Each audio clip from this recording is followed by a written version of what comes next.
झुका हुआ था, जैसे कि वह खड़े खड़े थक गया हो।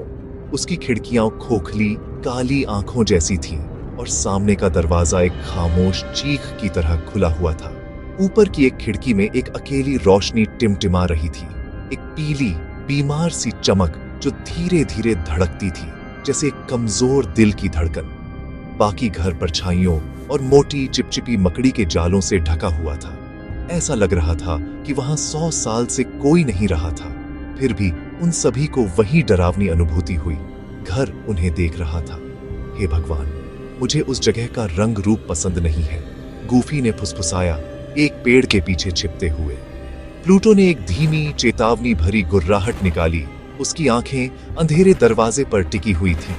बारिश होने लगी, एक ठंडी और अचानक बारिश जिसने उन्हें सेकंडों में भिगो दिया। खिड़की में टिमटिमाती रोशनी उन्हें बुलाती हुई लग रही थी, तूफान से एकमात्र आश्रय प्रदान कर रही थी। मिकी जानता था कि यह एक बुरा विचार था। हर प्रवृत्ति उसे भागने के लिए चिल्ला रही थी, बारिश में बाहर रहने के लिए, उस घर के अंदर जाने के अलावा कुछ भी करने के लिए। लेकिन जंगल से फुसफुसाहटें करीब आ रही थीं और परछाइयां पेड़ों के बीच से बाहर निकल रही थीं। उनके अजीब आकार उन तक पहुंच रहे थे। हमें अंदर जाना होगा, मिकी ने आखिर में कहा। उसका दिल उसकी पसलियों से धड़क रहा था।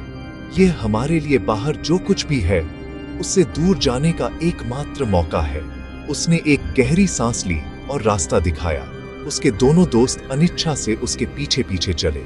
जैसे ही वे चरमराते हुए बरामदे पर चढ़े, सामने का दरवाजा उनके पीछे एक बहरे करने वाले धमाके के साथ बंद हो गया, जिससे वे लगभग पूरी तरह से अंधेरे में डूब गए। अंदर की हवा धूल और सड़न की गंध से भरी थी और कुछ मीठा और बीमार सा, जैसे पुरानी कैंडी सड़ने के लिए छोड़ दी गई हो। एकमात्र रोशनी सीढ़ियों के ऊपर से आ रही हल्की पीली चमक थी। आगे के अंधेरे दालान से एक आवाज गूंजी, धप धप धप। यह एक गेंद के उछलने की धीमी लयबद्ध आवाज थी, लेकिन यह भारी थी, खिलौना होने के लिए बहुत भारी। यह गीली लग रही थी। मिकी, गूफी और प्लूटो जम गए, सुनते रहे। धप धप धप आवाज करीब आ रही थी। एक छोटी गोल परछाई दालान से बाहर निकली और उनके पैरों पर रुक गई। यह एक गेंद नहीं थी, यह एक धूल भरा पुराना जैक इन द बॉक्स था, जिसकी रंगी हुई मुस्कान टूटी हुई और फीकी पड़ी थी। धीरे धीरे खामोशी से उसके किनारे पर लगा हैंडल अपने आप घूमने लगा। एक टिन जैसी बेसुरी धुन बजा रहा था, जिससे उनकी त्वचा में सिहरन दौड़ गई। वे अंदर किसी ऐसी चीज के साथ फंस गए थे जो खेलना चाहती थी। वे उस डरावने खिलौने से पीछे हट गए। उनकी आंखें अंधेरे कमरे में इधर उधर दौड़ रही थीं। उनका एकमात्र रास्ता सीढ़ियों से ऊपर उस अजीब पीली रोशनी की ओर था। जैसे ही वे चरमराते हुए कदमों पर चढ़े, उन्हें अनदेखी आंखें उनके हर कदम का पीछा करती हुई महसूस हुई। दीवार पर लगे चित्र उन्हें गुजरते हुए देखते हुए लग रहे थे।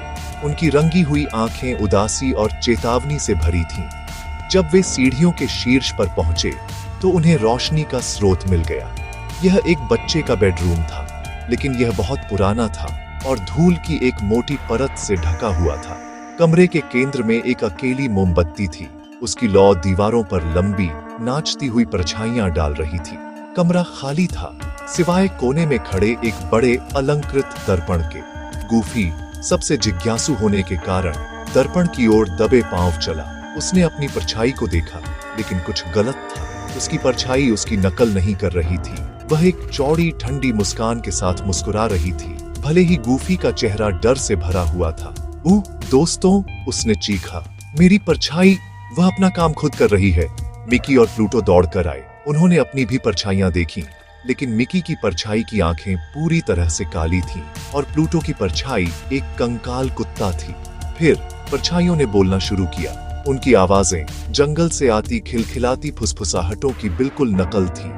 तुमने हमें ढूंढ लिया, उन्होंने एक साथ फुसफुसाया। अब तुम हमारे नए साथी बन सकते हो।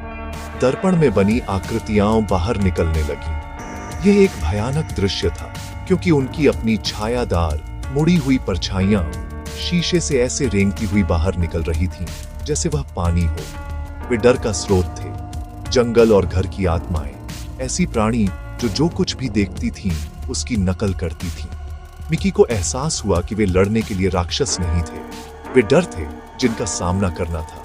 वे सिर्फ नकल हैं, वे असली नहीं हैं। उसने चिल्लाया, खुद को और अपने दोस्तों को यकीन दिलाने की कोशिश कर रहा था। उसने गूफी का हाथ पकड़ा, जिसने बदले में प्लूटो का कॉलर पकड़ा। हमें बहादुर होना होगा, वे हमारे डर पर पलते हैं। अपनी सारी हिम्मत जुटाकर मिकी ने अपनी काली परछाई की खाली आंखों में देखा और चिल्लाया, हम तुमसे नहीं डरते।